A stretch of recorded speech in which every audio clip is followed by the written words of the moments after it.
vocês para gravar o novo kit Dia das Crianças Neon. Para começar, temos meio litro de cola branca, a super espuma de barbear,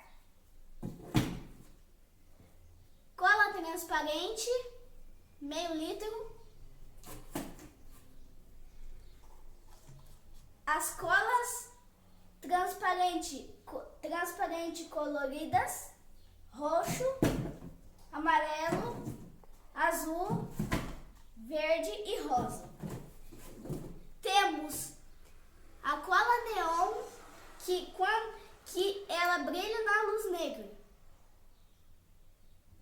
Olha.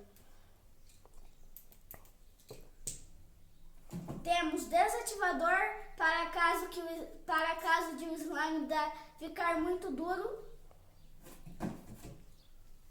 Temos as colas normais coloridas, verde, azul, lilás, rosa, amarelo. Temos o ativador que basta adicionar água, completar com água que fica um ativador. Um pote para colocar as slimes,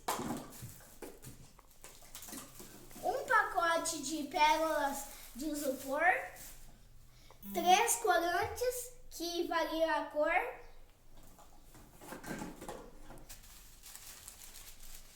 três pérolas coloridas que também variam a cor. Tudo isso varia a cor. O glitter, a cola neon, a pérola de isopor e os corantes. A neve instantânea, que basta adicionar água. As orbes, que basta adicionar água e aí elas deixar de molho. As estrelinhas e, para finalizar, as frutinhas finas. Mas não menos importante, a luz negra e o super manual para fazer qualquer tipo de slime. Então, gente, esse foi o vídeo. Espero que tenham gostado. Falou e fui!